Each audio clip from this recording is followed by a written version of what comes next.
మొత్తం దేశాన్ని తన వైపు దేశం దృష్టిని మళ్లించుకునేలా చేసింది. 92% పైనే ఉంది, 93 కూడా అయి ఉండొచ్చేమో.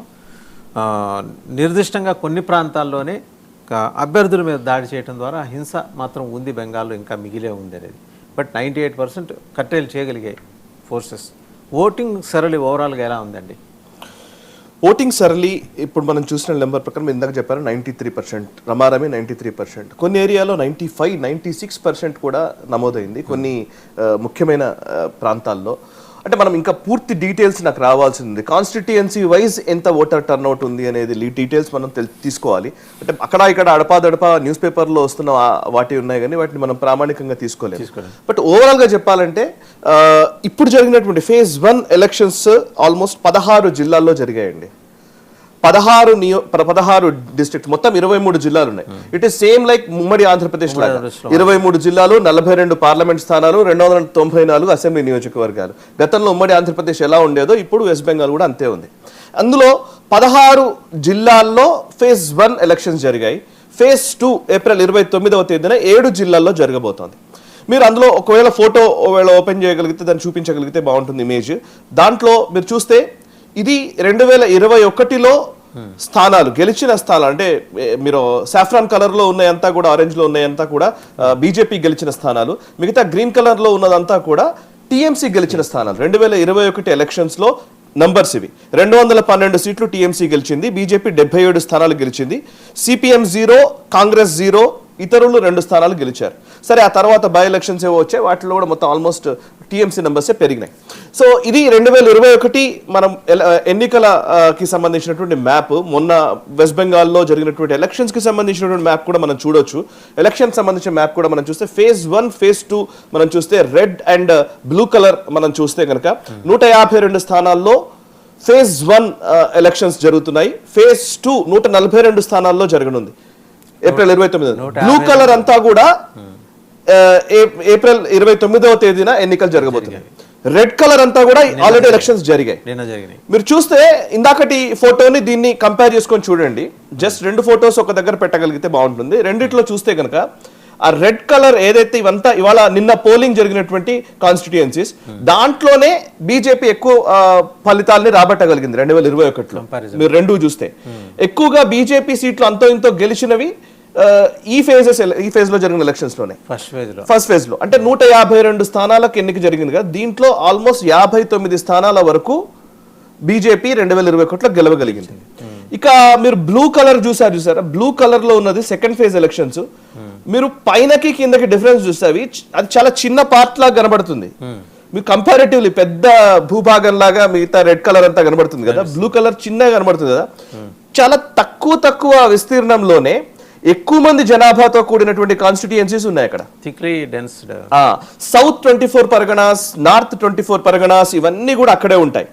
అండ్ మీరు పైనకి ఆ చిన్న స్ట్రెచ్ చూసారా, సన్నటి గీత, ఆ సన్నటి గీత లాంటిది ఒకటి పైకి నార్త్ లో ఉత్తర భూభాగంలో చూసారా, అదేంటంటే దాన్నే సిలిగురి కారిడార్ అంటారు, చికెన్ స్నెక్.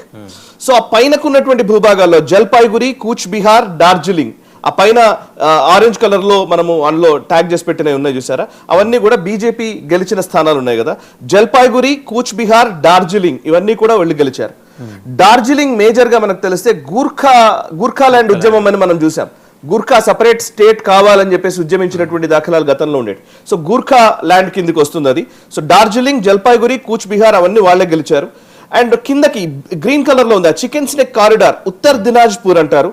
ఆ కిందకు వస్తే దక్షిణ్ దినాజ్పూర్, ఆ మధ్యలో మళ్ళీ ఒక చిన్న స్ట్రెచ్ చూసారా, ఆ స్ట్రెచ్ అది మాల్డా. మనం ఎప్పుడు రెగ్యులర్ గా వింటూ ఉంటాం ఈ పేర్లు, మాల్డా, ముర్షిదాబాద్ అని. మాల్డా కింద ముర్షిదాబాద్ ఉంటుంది, ముర్షిదాబాద్ కింద బీర్భూమ్ వస్తుంది.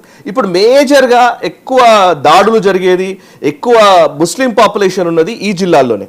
మీరు మాల్డా, ముర్షిదాబాద్, ఉత్తర్ దినాజ్పూర్, ఆ చికెన్ స్నెక్ కారిడార్, ఆ సన్నటి గీత కింద ఉన్నటువంటి ఒక భూభాగము, ఆ కింద ఉన్నటువంటి సన్నటి గీత, అక్కడే సుమారు 50% పైగా ముస్లిం పాపులేషన్ ఉంటుంది. 50% అండ్ అబోవ్ ముస్లిం పాపులేషన్ అక్కడే ఉంటుంది. మీరు చూస్తే మాల్డా 51.27% ముస్లిం ఓట్స్ ఉంటాయి మాల్డా జిల్లాలో. మొత్తం 12 నియోజకవర్గాలు ఉన్నాయి మాల్డాలో. అందులో 4 బీజేపీ గెలవగలిగింది, టీఎంసీ 8 గెలిచింది 2021లో. ముర్షిదాబాద్ 66.27% ముస్లిం ఓట్స్ ఉంటాయి. అందులో 22 నియోజకవర్గాలు ఉన్నాయి. మొత్తం 20 నియోజకవర్గాలు TMC clean sweep Murshidabad. Uttar Dinajpur 49.92% ముస్లిం ఓట్లు ఉన్నాయి. అందులో మొత్తం 9 నియోజకవర్గాలు ఉంటే అందులో 7 టీఎంసీ గెలిచింది. అంటే ఓవరాల్గా 3 జిల్లాలు కలిసి 43 నియోజకవర్గాలు ఉంటే అందులో 35 నియోజకవర్గాలు గతంలో టీఎంసీ గెలిచింది, 8 నియోజకవర్గాలు బీజేపీ గెలిచింది. సో అక్కడ ఇప్పుడు మేజర్ థింగ్ ఉంది, అంటే 43 నియోజకవర్గాలు మేజర్ అవి. ఇక బీర్భూమ్ ఆ కిందకు వచ్చినప్పుడు బీర్భూమ్ ఉంటుంది. బీర్భూమ్లో సుమారు 37.06% ముస్లిం ఓట్స్ ఉన్నాయి. అక్కడ 11 నియోజకవర్గాలు ఉంటే 10 టీఎంసీ గెలిచింది. సౌత్ 24 పరగనాస్ ఇంకా కిందకవి, ఇప్పుడు బ్లూ కలర్ ఇంకా ఎలక్షన్ ఇప్పుడు జరగలేదు, ఫేజ్ 2లో ఎలక్షన్ జరగబోతున్నాయి. సౌత్ 24 పరగనాస్లో 35 నుంచి 50% ముస్లిం ఓట్లు ఉంటాయి. అక్కడ 31 నియోజకవర్గాలు ఉన్నాయి పూర్తిగా. సౌత్ 24 పరగనాస్లో 31కి 30 టీఎంసీ గెలిచింది. ఆ ఒక స్థానం బీజేపీ కాదు, ఇతరులు ఎవరో వేరే పార్టీ గెలిచింది, ఇండిపెండెంట్. సో అంటే క్లీన్ స్వీప్ ఇవన్నీ. ఇక్కడ ఒక ప్రశ్న, ఇప్పుడు 4 ముస్లిం పార్టీలు అక్కడ కంటెస్ట్ చేసినాయి. అందులో అతను హుమాయూన్ కబీర్తో పార్టీ, మన చార్మినార్ పార్టీ, ఇంకో 2 పార్టీలు. ఒకటి ఎప్పుడో 1968లో ప్రభావం చూపించిన పార్టీ, మళ్ళీ ఫ్రేలోకి వచ్చారు. ఇవన్నీ ఏంటి, బీజేపీ బి టీమ్సేనా? ఇందులో మేజర్గా ఈసారి పోటీ చేస్తున్న వాటిల్లో ఎక్కువగా మాట్లాడబడుతుంది ఇండియన్ సెక్యులర్ ఫ్రంట్ అని ఒకటి ఉందండి, ఐఎస్ఎఫ్. ఇది 29 స్థానాల్లో పోటీ చేస్తుంది. సో ఎంఐఎం నిజంగా చెప్పాలంటే ఎంఐఎం కొంత తక్కువే. సో ఎంఐఎం పోటీ చేస్తుంది కానీ ఎక్కువ ఇంత సిగ్నిఫికెంట్ గా ఓట్లను రాబట్టగలదు అనేది మనం చూడాలి. హుమాయూన్ కబీర్ పార్టీ ఒకటి ఉంది, అది ఇప్పుడు మనం చెప్పిన ముర్షిదాబాద్ ఆ రీజియన్ లో ఉంది. బాబ్రీ కట్టడం అతని మీద కూడా అటాక్ జరిగింది. అంటే ఏంటంటే అసలు అంటే ముస్లిం ఓట్లు పూర్తిగా టీఎంసీ వైపు వెళ్ళాలి, అంతే. ముస్లిం ఓట్లు ఎక్కడ కొంచెం స్ప్లిట్ అవుతున్నా కానీ వాళ్ళు ఊరుకునే పరిస్థితి లేదు, స్ప్లిట్ అవ్వడానికి వీలు లేదు అని ఒక క్లియర్ ఇండికేషన్ తీసుకొని వెళ్తున్నది ఈ ఎలక్షన్స్. సో అందుకే ఇప్పుడు మనం చూస్తే ఇందులో మీరు అన్న దగ్గరికి వస్తాను నేను. ముస్లిం ఓట్స్ అనే దగ్గర ఇండియన్ సెక్యులర్ ఫ్రంట్ 29 స్థానాల్లో పోటీ చేస్తుంది. మేజర్లీ ఆ బ్లూ బెల్ట్ చూసారా, సెకండ్ ఫేజ్ లోనే జరగబోతున్నాయి. అవి ఏమేం స్థానాలు అని అంటే సౌత్ 24 పరగనాస్, నార్త్ 24 పరగనాస్, లేకపోతే హౌరా, హూగ్లీ, కోల్కతా ఉంటుంది అక్కడే.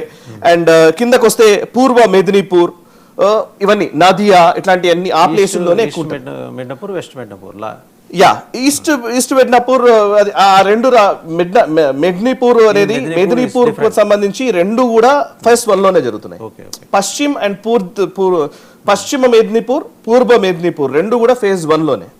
సో అక్కడ కొంచెం బీజేపీ అంతో ఇంతో పర్ఫార్మ్ చేయగలిగింది. ఫర్ ఎగ్జాంపుల్ పూర్వ మెదినపూర్లో 16 నియోజకవర్గాలు ఉంటే అందులో 7 బీజేపీ గెలిచింది గతంలో, 9 టీఎంసీ గెలిచింది. బట్ పశ్చిమ మెదినీపూర్లో 15 స్థానాలు ఉంటే 13 టీఎంసీ గెలిచింది, 2 బీజేపీ గెలిచింది. సో అంటే అవి కొంచెం లెఫ్ట్ సైడ్కి వస్తాయి, అంటే ఈ మన దాని ఏమంటారు వెస్ట్ సైడ్కి వస్తాయి. మనం కాదు, ఇటు బ్లూ కలర్ అంతా కూడా బార్డర్ డిస్ట్రిక్ట్స్. బ్లూ కలర్ లో ఉండే జిల్లాలు ఏంటి అంటే అండి, సౌత్ 24 పరగనాస్, నార్త్ 24 పరగనాస్ ఉంటుంది, అండ్ అక్కడ కోల్కతా మధ్యలో ఉంటుంది, హౌరా ఉంటుంది, పైకి నదియా ఉంటుంది. మేజర్ ఇవే. ఇక్కడే చాలా నియోజకవర్గాలు ఉన్నాయి. సో ఇవి సెకండ్ ఫేజ్ లో జరగబోతున్నాయి. అయితే ఇందాక మీరు అన్నారు ముస్లిం ఓట్ల స్ప్లిట్ గురించి మాట్లాడితే, ముస్లిం ఓటు బ్యాంక్ అనేది 100% టీఎంసీ వైపే వెళ్ళడానికి ఆస్కారం ఉంది. అయితే ఇప్పుడు అమిత్ షా లేకపోతే బీజేపీ ఎకో సిస్టమ్ చేస్తున్నటువంటి స్ట్రాటజీ ఏంటంటే, ఇది చాలా ఇంపార్టెంట్ స్ట్రాటజీ. ముస్లిం ఓట్లు మనం అందరం ఏమనుకుంటామంటే 35% పైగా ముస్లిం ఓట్లు ఉన్నాయి అని అంటే అవి గంపగుత్తగా ఒకవైపు వెళ్తాయి. సో మరి వీళ్ళు ఎలా గెలుస్తారు అని అంటే, దీంట్లో వచ్చినటువంటి మేజర్ అంశం ఏంటంటే 35% గంపగుత్తగా ఒకవైపు పడ్డాయి, బట్ 65% ఓటు ఉంటుంది హిందూ ఓట్స్.